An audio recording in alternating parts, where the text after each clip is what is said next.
Study IQ IAS, अब तैयारी हुई affordable. Hello guys, welcome to Study IQ.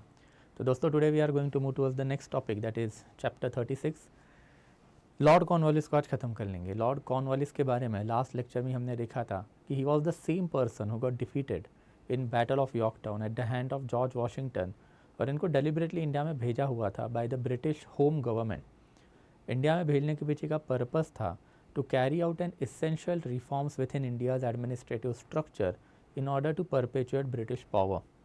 Lord Cornwallis ने for that purpose judicial level पे जो रिफॉर्म किए थे वो हम लोगों ने कल देखे।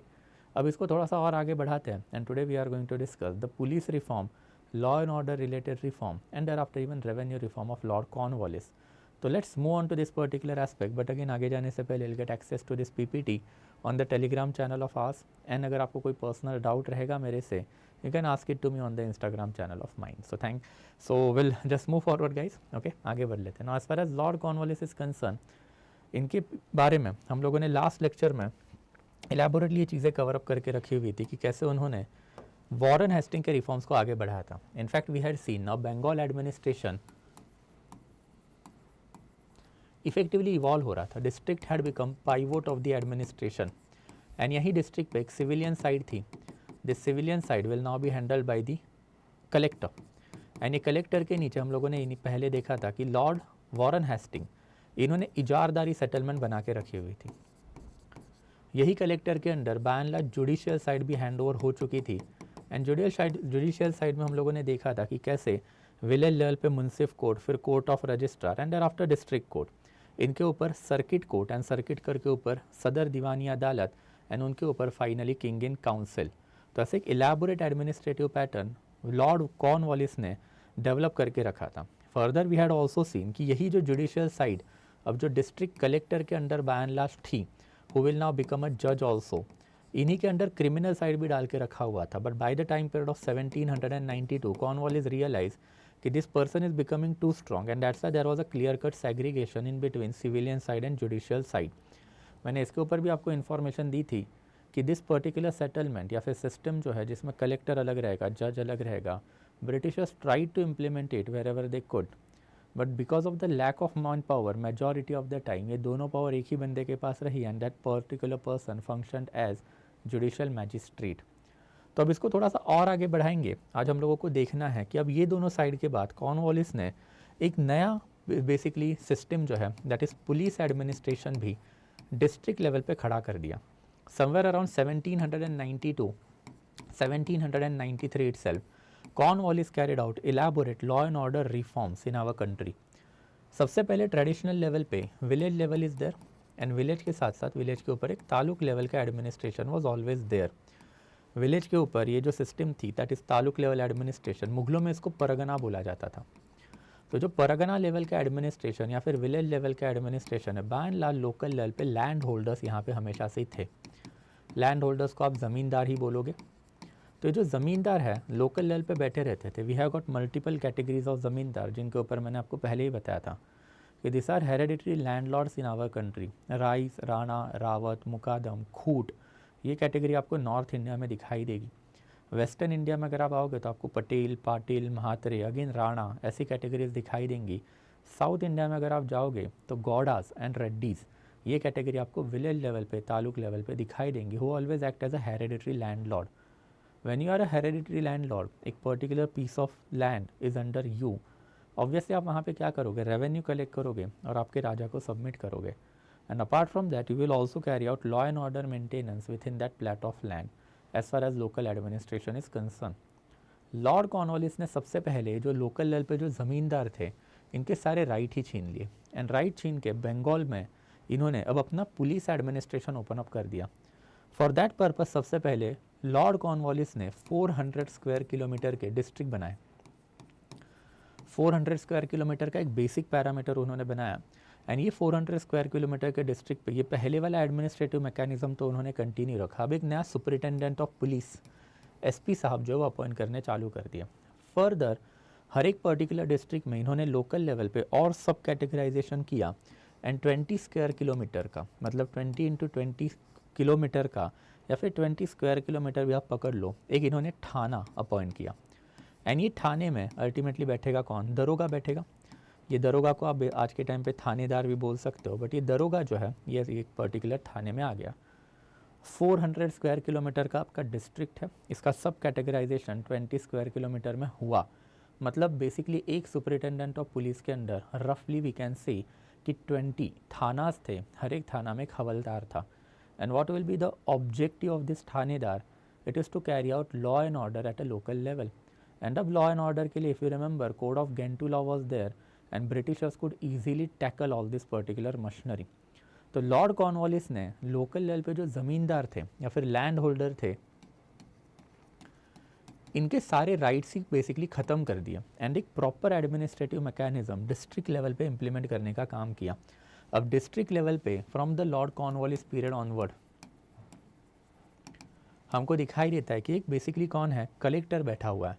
एंड ये जो कलेक्टर बैठा हुआ है, this particular collector is important because he is basically the head of the civilian administration. As the name suggest, collector का काम क्या रहेगा? कलेक्ट करना। And what is basically collector collecting?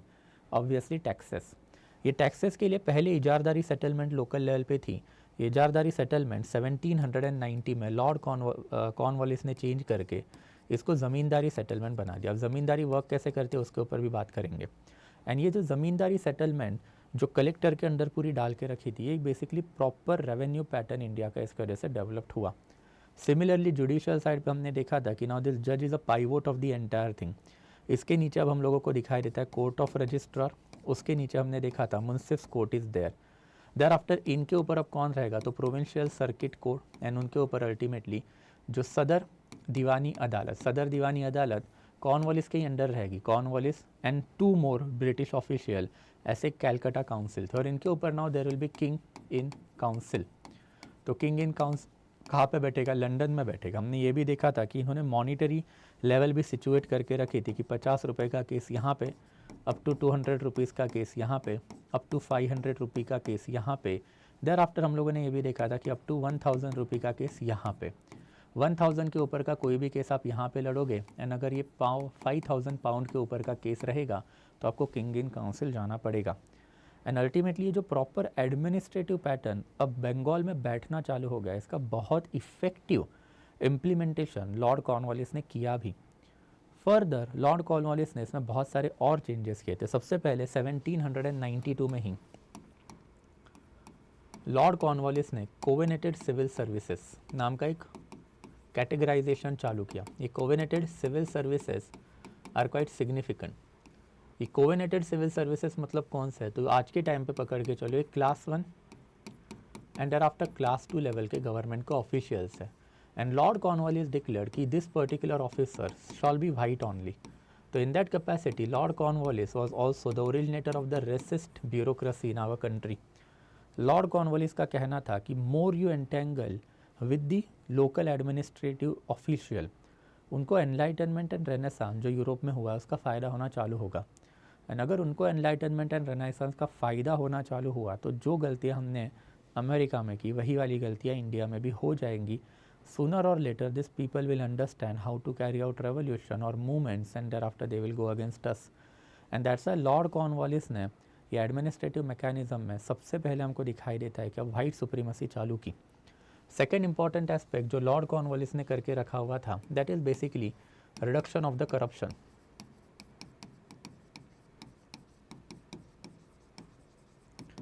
Reduction of corruption is also significant because for that purpose he increased the salaries of the official.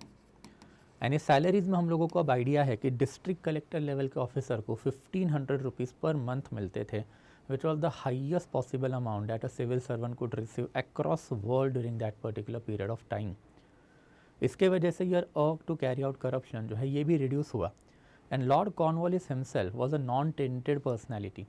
इनके खिलाफ कोई भी हम लोग को दिखाई देता है कि एलिगेशन ऑफ करप्शन नहीं लगा। In fact this particular parameter was later on followed by each and every governor general that was going to come in our country.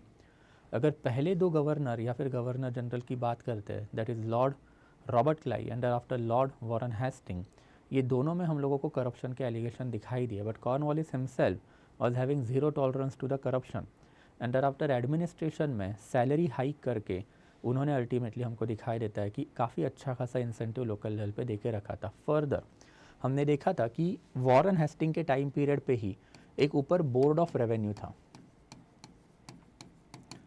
ये बोर्ड ऑफ रेवेन्यू भी काफ़ी सिग्निफिकेंट है। बोर्ड ऑफ रेवेन्यू को इन्होंने percentage भी offer करके रखे थे। Whatever revenue that you are earning in a particular year, उसका 1% जो हम आपको हैंड ओवर भी करेंगे।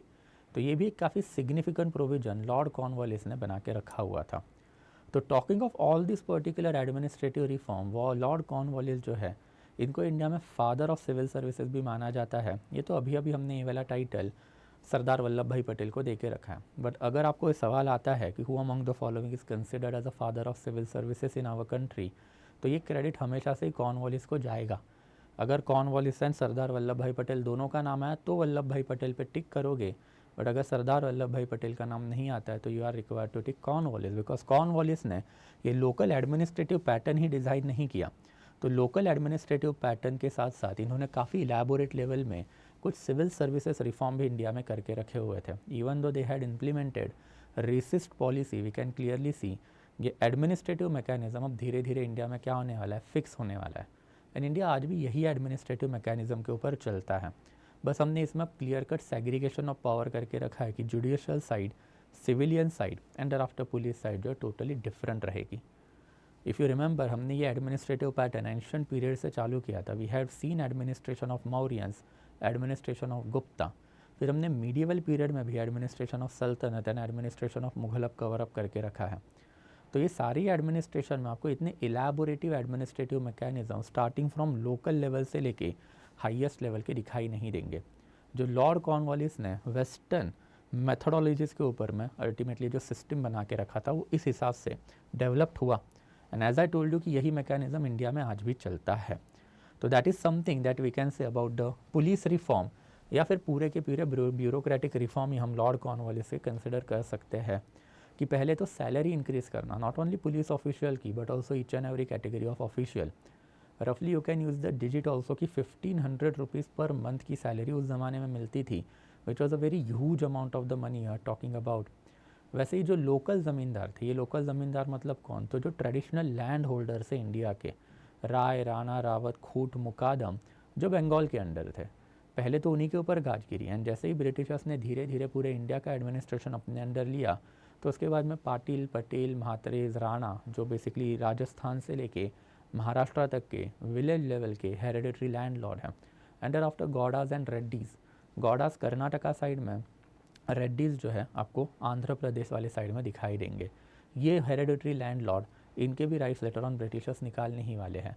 और ये ट्रेडिशनल हेरिडिटरी लैंडलॉर्ड के राइट मतलब कौन से, that is right to collect revenue and there after right to carry out law and order administration. अब उसके लिए लोकल लेवल पे सुपरिटेंडेंट ऑफ पुलिस है, थानेदार है, and there after we can also talk about civilian side में, judicial side में collector and उसका सेक्रेटेरिएट अब बैठा हुआ है, will carry out all this aspect eight a local level. वैसे पुलिस सुपरिटेंडेंट की पोजीशन जो मैंने अभी आपको एक्सप्लेन की कि डिस्ट्रिक्ट लेवल पे ये एसपी नाम का जो नया पोजीशन है, अब ये भी लॉर्ड कॉर्नवालिस ने ही निकाला हुआ था। ये एसपी पोजीशन निकालने पीछे का पर्पज़ ही वही था कि जो ट्रेडिशनल हेरिडिटरी लैंडलॉर्ड है इंडिया में, इनकी पावर्स हम लोगों को क्या करनी है, तो कर्व करनी है। And that brings me to the revenue reform of the lord Cornwallis. As far as revenue reform of the lord Cornwallis concern, then obviously ये वही वाला पंगा हमने इजारदारी में देखा हुआ था कि कलेक्टर के नीचे अब ज़मीन के टुकड़े होंगे और ज़मीन के टुकड़े इजारदार नाम के बंदे के पास जाएंगे, it will be auctioned off. But वो ऑक्शन वाला मैकेनिज्म चला नहीं। हमने देखा कि इजारदारी सेटलमेंट पहले क्विनक्वेनियल था, 5 साल के लिए था, later on they converted it to a single year, मतलब एनुअल सेटलमेंट पे उन्होंने कन्वर्ट कर दिया। अब ये वाली सेटलमेंट थोड़ी सी देखते हैं कि ये ज़मींदारी सेटलमेंट एग्जैक्टली है क्या, and how this zamindari settlement use to work at a ground level.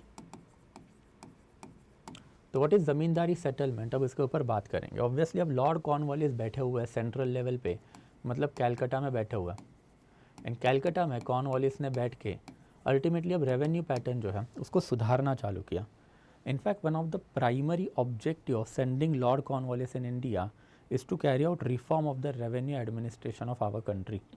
Revenue से ही सारे बखेड़े चालू हुए थे। इफ़ यू रिमेंबर 1765 टू 1772 के बीच में ड्यूअल गवर्नमेंट, एंड ये ड्यूअल गवर्नमेंट का कितना बुरा इम्पैक्ट कंपनी के ऊपर पड़ा। 1772 में Warren Hastings ultimately undertook administration of Bengal and he carried out his इजारदारी settlement, वो भी वर्कआउट नहीं हुई. एंड हमने देखा भी था कि इवन लॉर्ड कॉर्नवालिस का भी एलिगेशन है कि in 1789 1/3 of companies territory is basically forest land inhabited by wild beast. तो यहाँ पे सिर्फ जंगली जानवर रह रहे और जंगल हो चुका है कंपनी का 1/3 ऑफ द टेरिटरी. एंड वो भी गंगेटिक प्लेन की आप बात कर रहे हो, बंगाल की आप बात कर रहे हो, which is one of the most fertile land across the country. And that's why lord Cornwallis 1786 में इंडिया में आने के बाद he was thinking of a system कि एग्जैक्टली अगर हम लोगों को सिस्टम बनानी है तो कैसे करनी है. फॉर दैट पर्पज 1786 से लेके 1789 के बीच में लॉर्ड कॉर्नवालिस एंड इनके साथ एक और सिग्निफिकेंट पर्सनालिटी है सर जॉन शोर. He was basically president of the board of revenue during that particular period of time. तो हमने अभी देखा था कि बोर्ड ऑफ रेवेन्यू काफ़ी सिग्निफिकेंट पोजीशन है. अभी मैंने आपको दिखाया भी था कि कहाँ पे बैठेगा. तो इट इज़ ओवर हियर कि सिविलियन साइड का सेंट्रल लेवल पे जो हेड होगा वो board of revenue, and board of revenue Cornwallis के अंडर काम करेगा. बोर्ड ऑफ रेवेन्यू का एक सेपरेट प्रेसिडेंट भी था एंड दैट पर्टिकुलर प्रेसिडेंट वो सर जॉन शोर. और इन्होंने काफ़ी डिस्कशन डिबेट किए कि exactly what we are required to carry out in Bengal, कि जिसके वजह से हमारे ऊपर रेवेन्यू कलेक्शन का बर्डन भी नहीं पड़ना चाहिए. Ultimately revenue collection is another headache. Revenue collection के बर्डन से बचने के लिए तो अपनी इजारदारी सेटलमेंट पहले लगा के रखी थी कि लोकल लेवल पे क्या करेंगे, ऑक्शन ऑफ कर देंगे लैंड, एंड ऑक्शन ऑफ करके वही बंदे पे रिस्पॉन्सिबिलिटी डाल देंगे कि भाई आप रेवेन्यू लेके आओ और हमको दो. बट इन दैट कैपेसिटी अब ये वाली सिस्टम फेल हो चुकी थी इजारदारी, एंड दैट्स वाई हम लोग को एक नई सिस्टम चाहिए जिसमें रेवेन्यू कलेक्शन का बर्डन नहीं चाहिए. एंड दूसरा जो है एक स्टेडी फ्लो ऑफ इनकम हम लोगों को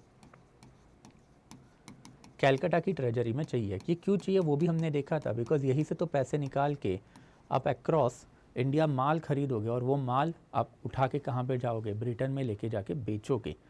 and for that purpose ultimately एक नई system that is zamindari system evolve करना जो है इनको बेहतर समझा. फाइनली 1786 से 89 में जो डिस्कशन डिबेट हुआ उसमें उन्होंने मुगल्स के जितने भी रिकॉर्ड थे अल्टीमेटली वो उन्होंने खंगाल लिए, वो सारे के सारे उन्होंने चेक किए. And they realise one thing कि उनका जो एडमिनिस्ट्रेटिव पैटर्न है रेवेन्यू मतलब सिविलियन साइड वाला, कि सबसे पहले एक बोर्ड ऑफ रेवेन्यू है. ये बोर्ड ऑफ रेवेन्यू के नीचे अल्टीमेटली डिस्ट्रिक्ट लेवल पे कौन बैठा हुआ है, तो डिस्ट्रिक्ट लेवल पे कलेक्टर बैठा हुआ है. एंड कलेक्टर के नीचे अभी हम लोगों को दिखाई देता है कि एक और पर्सनालिटी है दैट इज़ इजारदार. ये इजारदार क्या कर रहा है, इजारदार एक पीस ऑफ लैंड जो है ये ऑक्शन में खरीद रहा है. एंड ऑक्शन में अल्टीमेटली खरीद के इस पर्टिकुलर लैंड के ऊपर ये उधम मचा रहा है. एंड ये थोड़ा सा गलत चीज़ हो गया, तो इसको थोड़ा सा रिवर्स कर देते हैं. रिवर्स कैसे करेंगे कि ना ये जो पीसेस ऑफ लैंड है हम बना रहे हैं, मतलब लॉर्ड कॉर्नवालिस का कहना था as well as sir John Shore का भी कहना था कि अगर पीस ऑफ लैंड हम बना रहे हैं हर एक डिस्ट्रिक्ट में, ऐसे for example multiple piece of land हम लोग बना रहे हैं, तो जो पीसेस ऑफ लैंड हम बना रहे हैं तो वी आर नो और we are having Mughal records कि एक पीस ऑफ लैंड के ऊपर से हम लोगों को एक एस्टिमेटेड रेवेन्यू कितना आएगा. एंड ये एस्टिमेटेड रेवेन्यू जो हम लोगों को आएगा ये काफ़ी सिग्निफिकेंट डाटा हमारे पास है. And that is what they first of all did in between this particular 4 year, कि इन्होंने बंगाल का जो पूरा का पूरा डिस्ट्रिक्ट है ये डिस्ट्रिक्ट को मल्टीपल पीसेस ऑफ लैंड में इन्होंने डिवाइड कर दिया. एंड ये मल्टीपल पीसेस ऑफ लैंड में डिवाइड करने के बाद हर एक पर्टिकुलर पीस ऑफ लैंड में से इन्होंने एक एस्टिमेटेड रेवेन्यू निकाला कि भाई एक पर्टिकुलर अमाउंट के ऊपर आते हैं, एक एस्टिमेटेड रेवेन्यू हमारे पास कितना है वो देखेंगे. नाउ से फॉर एग्जांपल ये पर्टिकुलर पीस ऑफ लैंड में से एस्टिमेटेड रेवेन्यू है 100 रुपीज़, ये पीस ऑफ लैंड में से एस्टिमेटेड रेवेन्यू है 500 rupees. Now they got to know कि सबसे पहले क्या होगा, now they got to know कि जो इजारदारी सेटलमेंट में प्रॉब्लम हुआ वो इसी की वजह से हुआ. इजारदारी सेटलमेंट में ये लोग क्या कर रहे थे कि कलेक्टर के नीचे पीसेस ऑफ लैंड है वो डायरेक्टली ऑक्शन ऑफ कर रहे थे without carrying out estimation of revenue कि कितना रेवेन्यू आपके पास आ सकता है. बट अब Lord Cornwallis and John Shore ने पहले तो ये एस्टिमेशन निकाल दिया कि भाई एक पीस ऑफ लैंड जो अभी हम लोगों को ऑक्शन में डालना है उससे कितना रेवेन्यू आने वाला है. एंड एक एस्टिमेटेड अमाउंट का रेवेन्यू जैसे उन्होंने निकाल दिया उनको पता चला कि भाई कितना रेवेन्यू पीस ऑफ लैंड में से आएगा. And once they have prepared each and every land and each and every land से आने वाला estimated revenue, there after they went for the auctioning. अब उन्होंने वापस से ऑक्शन के ऊपर लैंड डाल दिया, बट अब ये सेटलमेंट को इन्होंने इजारदारी नहीं बोला। इन्होंने इस बार जो ऑक्शन कैरी ऑफ किया ये लैंडमार्क ऑक्शन था, बिकॉज ये एक्शन में उन्होंने दो चीज़ें काफ़ी इलेबोरेटली हाईलाइट की कि सबसे पहले तो अब उनको पता है कि मैक्सिमम बिड क्या हो सकती है। अगर ये पीस ऑफ लैंड से 100 आने वाला है एंड से फॉर एग्जांपल मैं साइनिल, मैं वहाँ पे ऑक्शन में बैठा अगर मैं बोलूँ 1000 रुपये दूंगा, तो obviously I am not going to get that much of amount, ये तो पता ही था। एंड दैट्स द उन्होंने बोला, मतलब ब्रिटिशर्स ने मुझे बताया कि देखो आप ये पीस ऑफ लैंड में इंटरेस्टेड हो, हमको कोई प्रॉब्लम नहीं, हम आप ये पीस ऑफ लैंड आपको दे देंगे, बट एक चीज़ आपको ध्यान में रखनी है कि इसमें से मैक्सिमम रेवेन्यू भाई 100 ही निकल सकता है, तो आपको 100 ही निकालना है। एंड फॉर दैट पर्पज़ हम लोग आपको क्या करेंगे कि बेसिकली ज़मीन का जो ओनर कंसिडर करेंगे, आपको ज़मीन के ओनरशिप राइट जो है हम लोग वो भी बेसिकली आपको दे देंगे। इन रिटर्न आपको क्या करना है कि ज़मीन से जो रेवेन्यू आप कलेक्ट कर रहे हो वो रेवेन्यू का आप बेसिकली 89% हमको दोगे, मतलब ये ब्रिटिश ईस्ट इंडिया कंपनी को जाएगा, and there after 11% as a basically collection amount जो है वो आप रखो, मतलब ज़मींदार हो अभी आप, you are a land holder of that particular land, तो वहाँ का बेसिकली 11% जो आप रखोगे, and that is basically the permanent settlement. Lord Cornwallis ने जो सेटलमेंट कैरी आउट की थी काफ़ी सिग्निफिकेंट सेटलमेंट मानी जाती है। इजारदारी में हमने देखा था कि आपने आओ देखा ना ताओ देखा, अपने डायरेक्टली पीसेस ऑफ लैंड बना दिए and pieces of land open auction के लिए डाल दिए। हाउएवर जैसे ही आपने pieces of land open auction के लिए डाल दिए तो मुंह बोली रकम के ऊपर लोगों ने उसके ऊपर बिड लगाना, उसको खरीदना चालू कर दिया। तो ऑब्वियसली ब्रिटिश एडमिनिस्ट्रेशन के लिए एक लॉस था, because territory was under their administration. वहाँ पे एक इजारदार आ रहा है and he is carrying out thorough possible exploitation, इसके वजह से रेवेन्यू तो आ नहीं रहा है, ऊपर से एग्रीकल्चर भी कोलैप्स हो गया। तो आपका एग्रीकल्चरल कोलैप्स है तो फेमाइन आएगा, देर आफ्टर आपका रेवेन्यू हैम्पर होगा, एंड देर आफ्टर जो इजारदार है वो भी भाग जाएगा, you are not getting anything out of this system. And that's why Cornwallis decided कि पहले तो हम लोग एक एस्टिमेटेड रेवेन्यू निकालेंगे, हर एक लैंड में से उन्होंने एस्टिमेटेड रेवेन्यू निकाला, एंड देर आफ्टर वो लैंड जो बेसिकली इन्होंने ऑक्शन ऑफ कर दिया। बट ये ऑक्शन किसको होगा, ऑक्शन उसी बंदे को होगा who is basically agreeing to all the terms of the britishers, कि एक पीस ऑफ लैंड में से इतने ही पैसे निकलने वाले हैं, ये पैसों में से 89% जो आप हमको दोगे, 11% जो खुद को रखोगे। एंड देयर आफ्टर हमको ये भी दिखाई देता है कि लॉर्ड कॉर्नवालिस ने जो बंदे को लैंड दिया है वो बंदे को अल्टीमेटली क्या बना दिया, तो ज़मींदार वाला पोजीशन जो वो भी दे दिया। In fact it was a win win situation for zamindar as well as British East India company. इसमें ultimately British East India company को क्या मिला, तो ब्रिटिश ईस्ट इंडिया कंपनी को सबसे पहले हमको दिखाई देता है कि जो financial burden British East India company के ऊपर था वो रिड्यूस हो गया, कि they could collect taxes without any expenditure.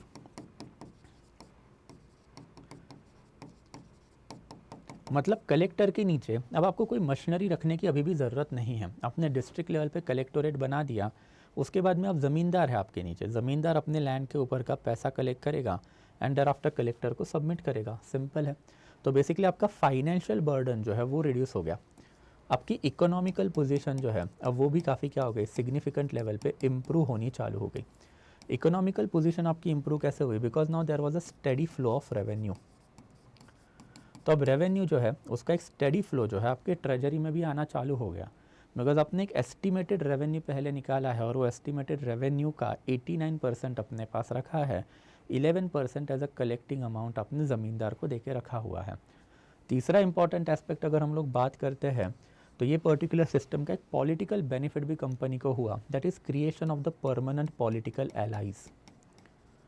Ultimately अब जो ये नए ज़मींदार अपॉइंट हो रहे थे, ये ज़मींदार जो है अपने फाइनेंशियल स्ट्रेंथ के ऊपर अपॉइंट नहीं हो रहे थे, वो कोई हाईएस्ट बोली नहीं लगा रहे थे वो लैंड पे, बराबर। तो ज़मींदार जो है अपने लॉयल्टी के बेस पे अपॉइंट हो रहे थे, and that's why this zamindar as long as britishers were there in our country they are always loyal, fiercely loyal to the britishers. Ultimately ये ज़मींदार जो है इन्हीं के वजह से रिवॉल्ट ऑफ 1857 बहुत हद तक ब्रिटिशर्स ने कर्ब भी किया, एंड मेजॉरिटी ऑफ द ज़मींदार 1947 तक ब्रिटिशर्स के लिए लॉयल ही रहे। According to the Lord Cornwallis himself, the system is going to convert Zamindar as an important pillar of administration in this country, which will be loyal to us. तो ज़मींदार एक loyal section जो है Britishers के लिए जो क्या हुआ, प्रॉपरली डेवलप्ड हुआ। ये पर्टिकुलर सिस्टम का ज़मींदार को भी उतना ही फ़ायदा हुआ कि ज़मींदार के पर्सपेक्टिव से अगर आप देखोगे तो ज़मींदार को सबसे पहले क्या मिला, लैंड ओनरशिप मिली। ये लैंड ओनरशिप अब ब्रिटिशर्स रिकॉग्नाइज लैंड ओनरशिप थी, तो ऑब्वियसली कोई भी ज़मींदार के लिए ये सबसे इम्पॉर्टेंट होता है। दूसरा इम्पॉर्टेंट एस्पेक्ट अगर हम लोग बात करते हैं ज़मींदार के लिए, तो ज़मींदार को बेसिकली एक्स्ट्रा इनकम जो है ये पर्टिकुलर लैंड से मिलना चालू हुआ, बिकॉज नाउ सिंस ज़मींदार वाज द ओनर, तो ज़मींदार जो है एक रेंट भी वसूल कर सकता है। तो ज़मींदार को अल्टीमेटली अब रेंट भी मिलेगा एंड ज़मींदार को टैक्सेशन का 11% भी मिलेगा। बट अल्टीमेटली ये सिस्टम पीजेंट के लिए, मतलब जो बेसिकली यहाँ के जो एक्चुअल कल्टीवेटर है उनके लिए क्या हुई, हार्मफुल प्रूव हुई। बिकॉज एक पर्टिकुलर कल्टीवेटर जो एक्चुअल ओनर था, कल्टीवेटर मतलब जो खेती बाड़ी कर रहा था, ये एक्चुअल में ओनर था वो ज़मीन का। अब ये ओनर नहीं रहा, ये ओनर बेसिकली ख़त्म हो गया एंड उसकी पोजीशन जो है टेनेंसी में रिड्यूस हो गई। एंड सेकेंड इंपॉर्टेंट एस्पेक्ट, अब इसका हैवी पॉसिबल एक्सप्लॉयटेशन तो रुका नहीं, हैवी पॉसिबल एक्सप्लॉयटेशन कंटिन्यू रहेगा। क्यों? बिकॉज अब उसको सिर्फ टैक्सेशन ही नहीं देना है, उसको अब बेसिकली रेंट भी देना पड़ेगा, बिकॉज उसकी ज़मीन अब उसकी नहीं बची है, उसकी ज़मीन जो अब एक ज़मींदार की हो चुकी है। एंड इन दैट कैपेसिटी ना he has to give rent also. Britishers ने तो रेंट वाला कंसेप्ट इंडिया में लाया था। In fact David Ricardo is a very famous economist in 17-18 century Britain. David Ricardo ने ही तो रेंट वाला कंसेप्ट ह्यूमैनिटी में इंट्रोड्यूस करके रखा है। एंड दैट्स व्हाई ब्रिटिशर्स ने ज़मींदार को अलाउड करके रखा था कि apart from collecting taxes in that particular land, अब वो लैंड आपका है, वहाँ पे जो कल्टीवेटर रह रहा है वो आपके नीचे काम कर रहा है, आपके ज़मीन पे काम कर रहा है, तो you can exploit rent from that particular person. तो for peasant it was a thorough possible exploitation we can say. However ये पर्टिकुलर सिस्टम जो है लॉर्ड कॉर्नवालिस को सून रियलाइज़ हुआ कि काफ़ी सिग्निफिकेंट है। अगर आप इसमें भी इलैबोरेटली देखोगे तो ये सिस्टम लॉर्ड कॉर्नवालिस ने, एज आई टोल्ड यू, 1789 में सबसे पहले इंट्रोड्यूस की थी और इसको डाइसेनियल सिस्टम बोला था। डाइसेनियल सिस्टम का मतलब क्या है कि ये जो रेवेन्यू रेट है, ये पर्टिकुलर एस्टिमेटेड रेवेन्यू, इसका 89% ब्रिटिशर्स को, 11% जो है किसको जाएगा, देन ऑब्वियसली ज़मींदार को जाएगा। तो ये वाला जो रेट है इसको हम लोग डाइसेनियल मतलब 10 ईयर्स के लिए फिक्स रखेंगे, ये 10 ईयर की सेटलमेंट रहेगी। But soon lord Cornwallis realise कि बाय 1793 कि ये डाइसेनियल सिस्टम तो छोड़ो, इसके पॉलिटिकल बेनिफिट बहुत ज़्यादा है कि ज़मींदार लॉयल रहेगा एंड ज़मींदार के through we can rule India effectively. तो डाइसेनियल सिस्टम को इन्होंने परमानेंट ही कर दिया। ये परमानेंट सेटलमेंट मतलब अब बेसिकली ये वाला जो डिजिट है ये परमानेंटली यही डिजिट रहेगा। एंड इन दैट कैपेसिटी अगर इसमें प्रोडक्टिविटी बढ़ती है over a period of the time, currency exchange के वजह से कुछ पैसा बढ़ता है, तो वो ज़मींदार अपने आप को रखे, हमको कोई प्रॉब्लम नहीं है। And that is a permanent settlement ultimately came into picture by 1793। ये एक्चुअल में डाइसेनियल सेटलमेंट था कि 10 साल के लिए सेटलमेंट होगा, 10 साल के लिए ये डिजिट हम नहीं बदलेंगे। बट इसको अल्टीमेटली परमानेंट सेटलमेंट में 1793 में कन्वर्ट किया गया because of the benefit that British East India company saw from this particular system. But ये सिस्टम अल्टीमेटली रूनस प्रूव हुई for the entire Bengal. And that's by 1820 and 1840 जब britishers south India and western India capture करेंगे तो वहाँ पे ये system Britishers नहीं लगाने वाले। साउथ इंडिया में रैयतवारी, नॉर्थ वेस्टर्न इंडिया में अल्टीमेटली महालवारी सेटलमेंट ब्रिटिशर्स ने लगाई। वो लगाने के पीछे का रीज़न ही वही था कि इन दिस पर्टिकुलर सेटलमेंट पहले तो ब्रिटिशर्स ने अपना right to increase revenue give up कर दिया एंड देयर आफ्टर ज़मीन के ऊपर की जो सिचुएशन है वो एक्सप्लॉयटेटिव के एक्सप्लॉयटेटिव ही रही। लॉर्ड कॉर्नवालिस ऑलवेज थॉट कि अगर हम लोग ये लीनियंट मेजर्स या फिर लीनियंट ट्रीटमेंट ज़मींदार को देंगे तो ज़मींदार अपने लैंड का प्रोडक्टिविटी बढ़ाएंगे तो जो पैसा बढ़ने वाला है वो सारा उनके जेब में जाएगा, हमको पैसा नहीं मिलेगा। बट ज़मींदार थोड़ी ना प्रोडक्टिविटी बढ़ाने वाला है। ज़मींदार ने प्रोडक्टिविटी बढ़ाई नहीं, ज़मींदार ने एक्सप्लॉयटेशन ही कैरी आउट किया एंड एक्सप्लॉयटेशन की वजह से और लोकल लेवल पे गड़बड़ हुई। इनफैक्ट ये पूरे सिस्टम के वजह से इंडिया का जो ट्रेडिशनल विलेज पैटर्न है वही हिल गया एंड एक एब्सेंटी लैंडलॉर्डिज़म नाम वाला नया पंगा इंडिया में आ गया। एब्सेंटी लैंडलॉर्डिज़म का मतलब क्या है कि अल्टीमेटली अब जो विलेज का लैंड ओनर है वो कैलकाटा में बैठा है, शहर में बैठा है एंड विलेज जो है बेसिकली अब उसके लिए काम कर रहा है। एंड इन दैट कैपेसिटी वो विलेज में से जो भी सरप्लस ऑफ मनी जमा होगा वो विलेज में नहीं इन्वेस्ट किया जाएगा, वो पैसा जो है डायरेक्टली शहरों में चला जाएगा। तो इस सिस्टम के ऊपर ये एलिगेशन भी लगता है कि it was a suction pump of wealth from the rural area to urban area, because landlord गांव में नहीं बैठेगा, अब लैंडलॉर्ड कैलकाटा में बैठा हुआ है, शहर में बैठा हुआ है। तो that is something that we can say कि ज़मींदारी सेटलमेंट या फिर परमानेंट सेटलमेंट, एंड ये ज़मींदारी या फिर परमानेंट सेटलमेंट यहाँ पे लगी थी, दैट इज़ इस बंदे के नीचे लगी थी, दैट इज़ बेसिकली कलेक्टर के नीचे। इसमें भी इजारदार वाला जैसा ही पंगा था कि इसमें एक सनसेट क्लॉज आपको दिखाई देगा। सनसेट क्लॉज का मतलब क्या है कि ब्रिटिशर्स ने एक स्पेसिफिक डेट आपको बताई है जब तक आपको 89% ऑफ द रेवेन्यू जो है वो यहाँ पे जमा करना है। अगर आपने नहीं जमा किया on that particular date sunset, तो आपका लैंड आपसे जब्त किया जाएगा, कॉन्फिस्केट किया जाएगा और किसी दूसरे को वो लैंड जो है ऑक्शन में दिया जाएगा। तो इसके वजह से काफ़ी सिग्निफिकेंट लेवल पे ये रेवेन्यू सिस्टम जो है लोकल लेवल पे इवॉल्व हुई। And britishers as we have just discuss जितने फ़ायदे उनको हुए, तब जाके फाइनल एडमिनिस्ट्रेटिव पैटर्न जो अब इंडिया का काफ़ी इलेबोरेटली डेवलप्ड हुआ। एंड बाय एंड लार्ज यही इंडिया का एडमिनिस्ट्रेटिव पैटर्न आपको आज भी दिखाई देगा, बस अल्बाइट सर्टन चेंजेस, कि छोटे मोटे चेंजेस हम लोगों ने हियर एंड देयर कर दिए। एंड आफ्टर यही एडमिनिस्ट्रेशन हमने डिस्ट्रिक्ट से लेके प्रोविंस तक एंड डिस्ट्रिक्ट से लेके विलेज लेवल तक इम्प्लीमेंट करके रखा हुआ है। और अब यही वाली सारी चीज़ें मैंने आपको यहाँ पे लिख के भी दे के रखी है कि बेसिकली परमानेंट सेटलमेंट जो इन्होंने बना के रखी थी, board of revenue permanent settlement, there after इसके बेसिकली फीचर जो है कि ओनर कौन होगा, there after fix revenue, that is मतलब जो 100 रुपीज़ जो वो फिक्स रहेंगे। एंड इसमें अल्टीमेटली हमने देखा था कि रेट कैसे डिवाइड होगा, तो 89% ब्रिटिशर्स को, 11% किसको जाएगा, देन ऑब्वियसली ज़मींदार को जाएगा। एंड इसमें पत्ता सिस्टम कंटिन्यू रहा, पत्ता कबूलियत। मीडियल में मैंने आपको इसको इलेबोरेटली समझा, अगर आपको याद नहीं है तो शेर शाह सूरी एक बार देख लेना कि पत्ता एंड कबूलियत क्या होती है। कि अब बेसिकली ज़मींदार जो है आपके एरिया में आएगा, आपके लैंड का जो है बेसिकली मेजरमेंट लेगा और आपको एक पत्ता देगा। पत्ता मतलब भाई ये लैंड आपके अंडर है, आपको इतना रेवेन्यू जो हमको देना है। एंड इन रिटर्न आपको मतलब पीजन को कबूलियत देनी पड़ेगी ज़मींदार को कि भाई आपने ये चीज़ें मानी है, कबूल की है।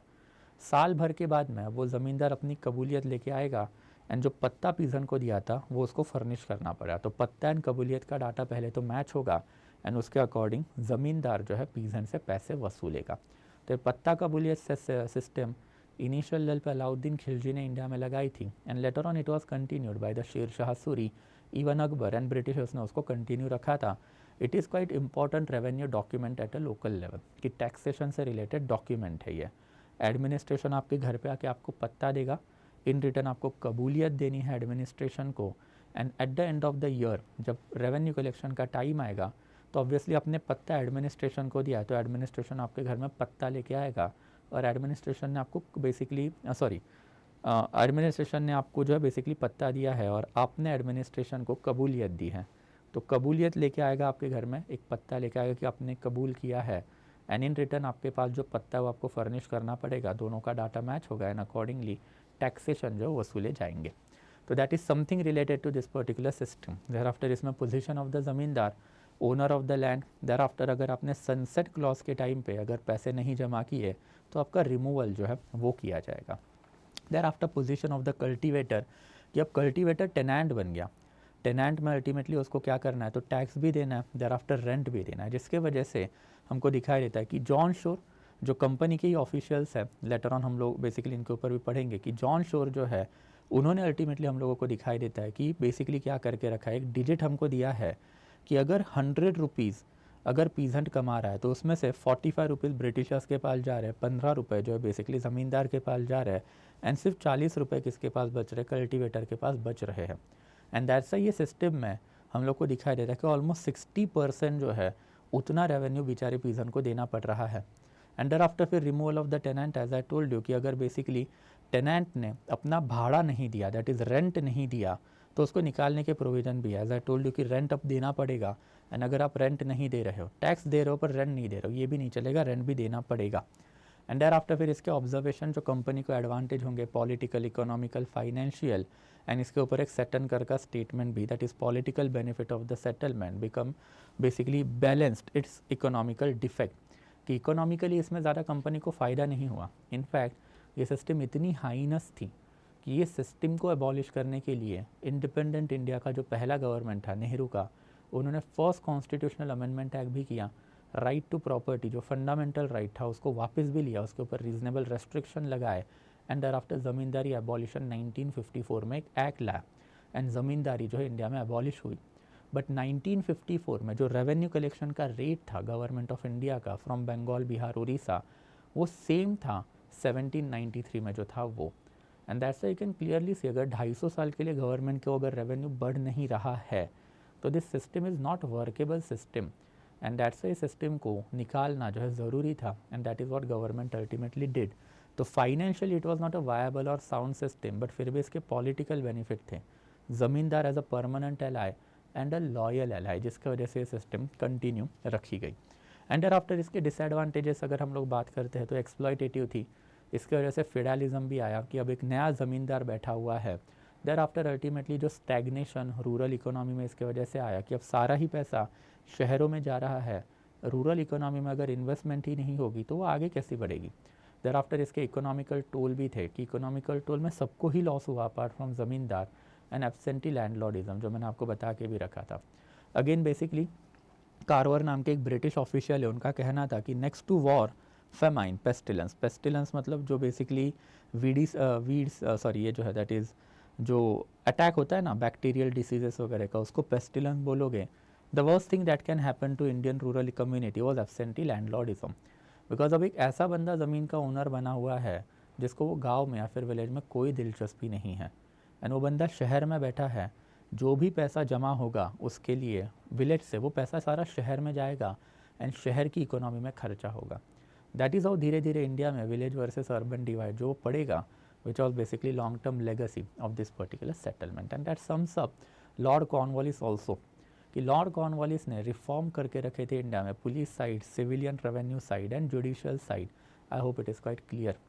एंड अल्टीमेटली ये सारे ही रिफॉर्म अगर हम लोग देखते हैं तो अब ये बेसिकली इंडिया का एडमिनिस्ट्रेटिव पैटर्न बनेगा, एंड अब यही एडमिनिस्ट्रेटिव पैटर्न में फर्दर जो गवर्नर जनरल है उन्होंने छोटे मोटे जो चेंजेस किए हैं वो हम लोगों को कवर अप करना है। तो अगले लेक्चर में we will enter into Wellesley, पहले वेलेस्ली के बाद हम लोग बाकी के सारे जो बेसिकली गवर्नर जनरल है उनके ऊपर भी जाएंगे, बट वेलेस्ली देयर आफ्टर फिर Marquis of Hasting, thereafter फिर we can talk about this one that is William Bentinck, and there after Lord Dalhousie. ये चार तो आई एम फोकसिंग, ये चार तो हम लोग और कवर अप करेंगे ही करेंगे। बट अगेन ख़त्म करने से पहले guys this is the last opportunity if you are preparing for 2024, this will be most probably last batch of the 2024 also, कि I have launch this batch on the 15th of December।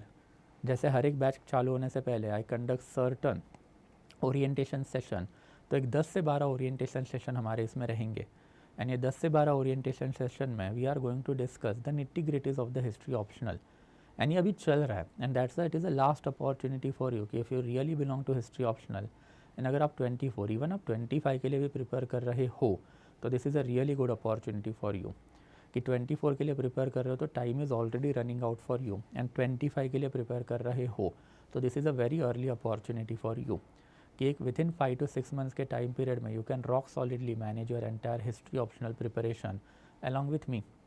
I have my self score 300+ marks in history optional, and ये course मैंने ही design करके रखा हुआ है। ये course में I am going to cover foundation will be covered in रफली 140 to 160 lecture, and इसके साथ साथ हम लोगों ने टेस्ट सीरीज़ भी इसमें एडेड करके रखी है ताकि आपके प्राइमरी स्किल दैट इज़ जो क्रिटिकल एनालिसिस आपको हिस्ट्री ऑप्शनल हैंडल करने के लिए लगता है, and secondary skill that is implementation of knowledge on the paper that is answer writing practice, ये दोनों ही इफेक्टिवली इसमें कवर अप हो जाएंगे। इसमें मैं आपको जो मटेरियल प्रोवाइड कराऊंगा that will be more than sufficient to handle any type of the question that is there in UPSC history optional paper. तो very comprehensive course has been designed by me guys, and if you really want to prepare for 2024 and even for 2025 in that capacity, join this course as soon as possible, because I am going to close the admission by 31st of December, most probably 2nd या फिर 3rd January के onward जो regular lecture है इसके मैं चालू ही करूँगा। तो that will be it from my side guys. This particular course is available to you at a very affordable price if you use my code SN Live. So I am looking forward to you joining this particular class guys, and thank you so much. That will be it from my side today. Again जाने से पहले you'll get access to this particular PPT on the Telegram channel of ours and Instagram के ऊपर. If you are having any doubt then feel free to ask me. So thank you so much guys. I'll be stopping the session now. We'll meet again then tomorrow. Thank you so much guys. Study IQ IAS, अब तैयारी हुई affordable.